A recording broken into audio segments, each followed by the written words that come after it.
Hello, I'm Chuck Phillip with South Alabama Home Inspections, and welcome to another edition of Southern Home Talk. I'm going to make a really brief video on how to unclog your kitchen sink or bathroom sink or tub or shower. And the reason why I'm keeping it focused to those fixtures is because there's a certain type of plunger you should use for those, and that's this style here.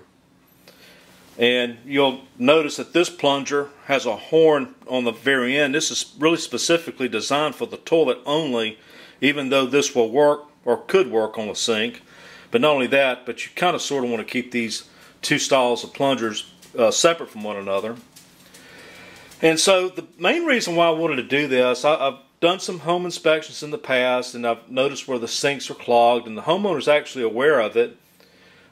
They just didn't know how to unstop it, and so they were going to actually call a plumber out and to unclog the sink. And I kind of hate to see that happen because, you know, most of the time the homeowner can do this.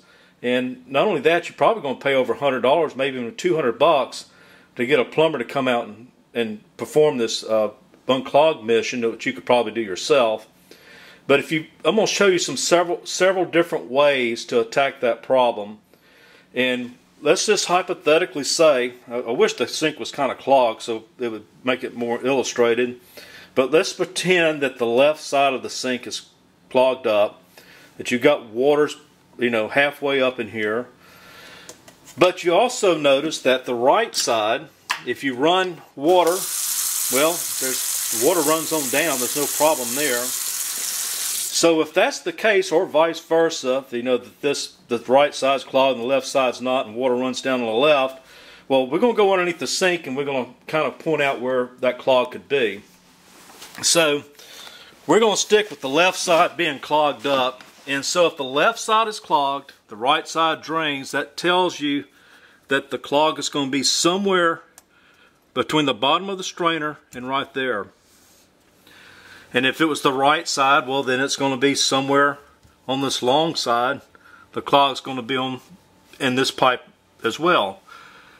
So, but if you have water that's standing in both bowls, well, then the clog is going to be probably down in this P-trap down here below. And we'll get back to that in just a second, because this will be another way to unclog it too. But we're going to go back to using the plunger up at the top.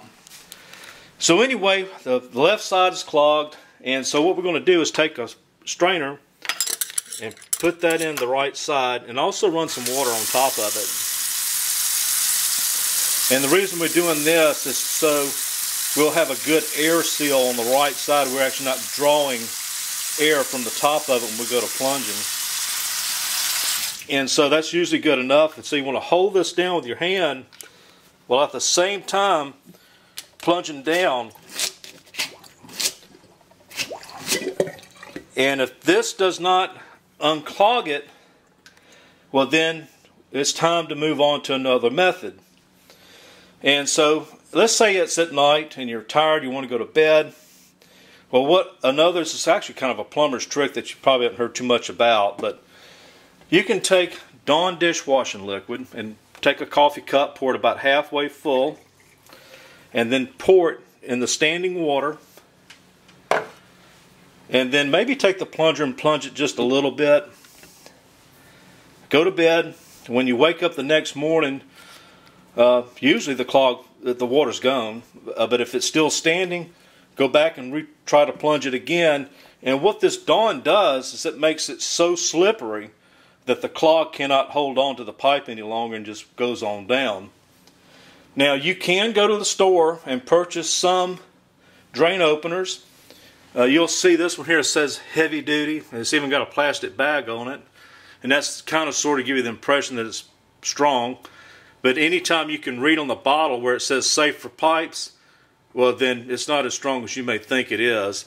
And really, probably the strongest over-the-counter product you can get is this crystal lime. And I've also found that you have to use more than what they say on the bottle in order for that to even work. And it's also kind of caustic as well. So there's the kind of products that you can pretty much get over the shelf. Now, they do make some pretty powerful liquid drain openers, but you have to be a licensed plumber to get them. It's like hydrosulfuric acid. I think one brand is called Clobber, and they're not going to sell it to you unless you're a licensed plumber, and because they're so hazardous to work with. But anyway, we're going to go right back to the issue at hand. And so let's say that we've tried all these things. The next step you could do, and really could have probably done from the very beginning if you wanted to, is to go right back down here to the P-trap. And really don't get intimidated by this, because this is really easy to deal with. These nuts are usually just on here hand tight, but if they're really tight, you might can get a pair of channel locks and break it loose. But they should be just hand tight, so go ahead and undo these nuts.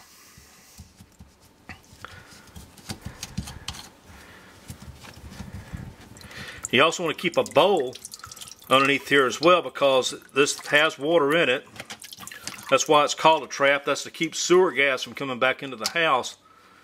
And so pull it on down, and if you're clogged, you may have to take a coat hanger or something and push it out, and just pour it in the bowl, and just put it right back on the same way it came off. And you'll also want to start these nuts real slow, because you don't want to cross thread it.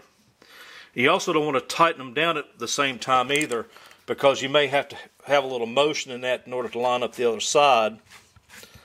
But once you get the nuts started, then you can go ahead and start cranking down on them. And like I say, just put them back hand tight. And then after you get it hand tight, then go ahead and run some water and make sure it's not leaking. And also you want to make sure that the doors on your sink are open as well when you go to plunging on this plumbing down here, because sometimes you can actually blow this stuff off if these nuts are not on there tight enough from the plunging process. So I hope this has been somewhat informative to you. I hope I've saved you some money with this. And also, when I get the other one up on the toilets, take the time to look at that one as well, because I am going to point out several different ways to deal with that issue. Thanks for taking the time to watch this, and take care.